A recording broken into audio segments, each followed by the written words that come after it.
ଆପଣ ଏବେ ଯେଉଁ ଟିକେ ପୂର୍ବରୁ ଯେଉଁ ଭିଡ଼ିଓଟା ଦେଖିଲେ ଯେଉଁ ଇଟିଲି ତିଆରି ହେଉଛି ମୋ ଇଟିଲି ମୁଁ ଏବେ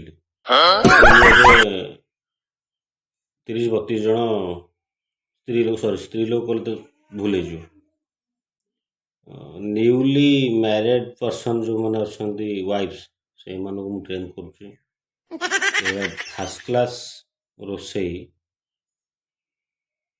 ମାନେ କେବଳ ପ୍ରଶଂସା ଶୁଣିବା ପାଇଁ, ଯେଉଁମାନେ କିଛି ନିଜ ଘରେ କିଛି ରୋଷେଇବାସ କରିନଥିବେ କି ଜାଣିନଥିବେ ତ ପରିସ୍ଥିତି ପରେ କରିବାକୁ ପଡ଼ିବ, ସେମାନଙ୍କ ପାଇଁ ମୁଁ ଏ ଟ୍ରେନିଂ ସେଣ୍ଟରଟା ଖୋଲିଛି। ଆପଣ ଅଫଲାଇନ୍ ଆବେଦନ କରିବେ, ଅନଲାଇନ୍ ନାହିଁ। କ'ଣ ହେଲା? ଫାଲତୁ ରୋଷେଇ फालतू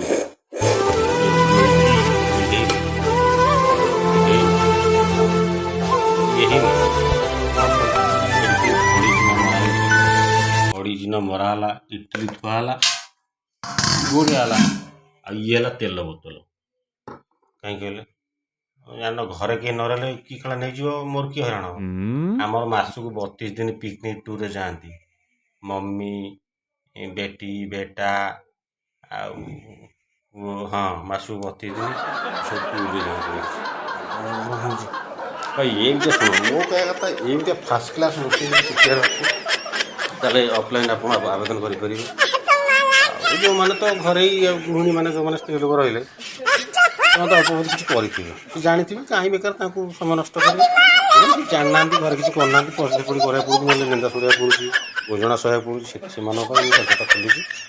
ଆପଣ ଆସିବେ, ଆ ପରଠାରୁ ଭଲ ଭଲ ରୋଷେଇ ମୁଁ ଆପଣଙ୍କୁ ଦେଖେଇବି, କେମିତି ସବୁ ଭଲ ଭଲ ରୋଷେଇ କରିହେବ, ପ୍ରଶଂସା ସାଉଁଟିବି। ହଁ ଆଉ ଗୋଟେ କଥା କ'ଣ ହେଲା କହିଲେ, ମୋତେ ରୋଷେଇ ଆସେନି, ଇଚ୍ଛା ପାଇଲେ ଆସିବି, ଇଚ୍ଛା ପାଇଲେ ନ ଆସିବ। ମୁଁ କ'ଣ ଭାଇ କାହାକୁ ଜୋର ଜବରଦସ୍ତ କରୁଛି, ସେ କଥା ନୁହଁ। ଆଉ ଗୋଟେ କଥା, ଯଦି ଏମିତି ଅନଲାଇନ୍ରେ ଦେଖିବା ପାଇଁ ଚାହୁଁଛନ୍ତି ଭଲ ଭଲ ରୋଷେଇ, ତାହେଲେ ଆପଣ ସବସ୍କ୍ରାଇବ୍ କରିବାକୁ ପଡ଼ିବ ଚ୍ୟାନେଲ୍ଟାକୁ, ଲାଇକ୍ ଫାଇକ୍ କମେଣ୍ଟ କଲେ ଯାହା କରିବି। ହଁ ଆଉ ଗୋଟେ କଥା, ମୁଁ ରହିବିନି ଘରେ, ତେଲ ଫେଲ ଲୁଚିବାର କାରଣ ମୁଁ ଘରେ ରହିବିନି, ମୁଁ ପଳେଇବି କାମକୁ, ମୋର ଏସି କାମ, ରିପେୟାରିଂ କାମ, ଇନଷ୍ଟଲ୍ କାମ। ଆଉ ଡାଡ଼ି ପଳେଇଛନ୍ତି ଆମର ଗୋଟେ ବିଜନେସ୍ ପ୍ରପୋଜାଲ୍ରେ ଆଫ୍ରିକା ପଳେଇଛନ୍ତି, ସିମ୍ପାଜି ଆଣିବେ। ମୁଁ କହିଲେ କ'ଣ ପାଇଁ? ନାଇଁ ମ ଆମ ଘରେ ପ୍ରକୃତରେ କାମ କରିବା ପାଇଁ ଲୋକ ଟିକେ ମନ ଦେଉନାହାନ୍ତି, ଏତେ ଇଚ୍ଛା ଶକ୍ତି ନାହିଁ ତାଙ୍କର। ସିମ୍ପାଜିଟା ବାଡ଼େଇ ପିଟି କାମ ସାରିଦେବ, ଭାଲୁ ଯାହା ବାସନ କୁସନ ସବୁ ଚାଟି ସଫା କରିଦେବ, ଏଇଥିପାଇଁ ଯାଇଛନ୍ତି ଆଣିବାକୁ। ହଁ ଆଉ ଏଇଭଳିଆ ଫାଲତୁ ନାହିଁ, ଫାର୍ଷ୍ଟ କ୍ଲାସ୍ ରୋଷେଇ ଶିଖିବା ପାଇଁ ହେଲେ ଆମେ ଅଫଲାଇନ୍ ଆବେଦନ କରିବେ ଆସିକି।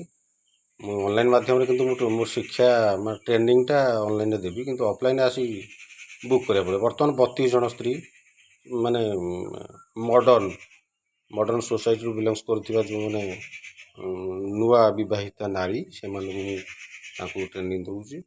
ଆଉ ଆପଣ ଇଚ୍ଛା ପାଇଲେ ଆସିବେ, ନ ଇଚ୍ଛା ପାଇଲେ ନ ଆସିବେ, ମୋର କ'ଣ, ମୁଁ ପର ଯୋଉ ବୋଉ ଭିତରେ ମୋର କ'ଣ ଏତେ ବାଧ୍ୟବାଧକତା ନାହିଁ। ମୁଁ ସେ ଖୋଲିଛି ନୂଆ, ଆଜିଠାରୁ ମୁଁ ଆରମ୍ଭ କଲି,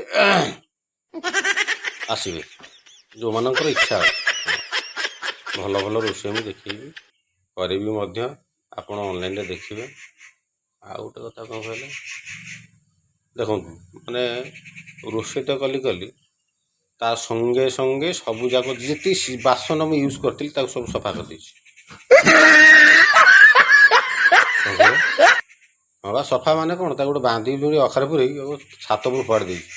ସେମାନେ ଆସିଲା ପରେ ସେ ବାହାର କରିବେ, କିନ୍ତୁ ମୁଁ ଘରେ ଅସନା ଲାଗି ନା, ସେସବୁ ମୁଁ କିଛି ଗୋଟିଏ ଟିକେ କୋଉଠି କିଛି ରଖିନି, ସବୁ ସଫା କରିଦେଇଛି। ଆଉ ଯେତିକିଟା ବାସନ ଫାସନ ୟୁଜ୍ କରିଥିଲି ସବୁ ଗୋଟେ ଅଖାରେ ପୁରେଇ ଗୋଟେ ବାନ୍ଧି ତାକୁ ଛାତ ଉପରେ ପକେଇ ଦେଇଛି। ସେମାନେ ଆସିଲା ପରେ ଦେଖିବେ କ'ଣ, ଘରଟା ସଫା ଅଛି ନା ନାହିଁ, ବାସନ ଖୋଜିବେ ଯଦି ମୁଁ କହିବି ହଁ ଛାତ ଉପରେ ଅଛି, ଆଣି ଟିକେ କିଛି ନାହିଁ, ଖାଲି ଧୋଇବାକୁ ପଡ଼ିବ।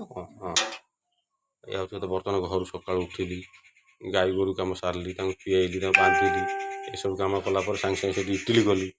ଇଟିଲି କରିସାରିଲା ପରେ ବାସନ କୁସନ ସଫା କଲି, ଘର ଦ୍ୱାର ସଫା କଲି, ବର୍ତ୍ତମାନ ରେଡ଼ି। ଆଉ ଡାଡ଼ି ଆସିଲେ ଖାଇବେ, ମୁଁ କହିଦେବି ଫୋନ୍ କରି। ଆଉ ମୁଁ ଏବେ ଚାଲିଲି। ଆଉ ମୁଁ ଇଟିଲି ଖାଇବିନି ବା, ନାଇଁ ମୋ ଅରୁଆ ଦେହରେ ଯାଉନି, ପେଟ ଭାରି ଖରାପ, ଗ୍ୟାସ୍ ପ୍ରୋବ୍ଲେମ୍ ଅଛି। ପଖାଳ ଦୁଇଟା ଆଉ କଦଳୀ ଭଜା ଖାଇଦେଇ ପଳେଇବି। ଆଉ ମୁଁ ବି ଆସୁ ଆସୁ ରାତି ହେବ। ହଉ ରହୁଛି, ବେଶୀ ଭିଡ଼ିଓ ଲମ୍ବା ଲାଭ କିଛି ନାହିଁ, ରହିଲି। ସବସ୍କ୍ରାଇବ୍ କରିବେ, ଲାଇକ୍ କରିବେ, କମେଣ୍ଟ କରିବେ। ଯଦି ରୋଷେଇ ଶିଖିବାର ଅଛି, ରୋଷେଇ ପ୍ରସଙ୍ଗ ସବୁ ଯାହା ପଚରା ପଚରି କରିବା କଥା ପଚାରିବେ, ମୁଁ ଆପଣଙ୍କୁ ଆନ୍ସର୍ ଦେବି। Okay bye.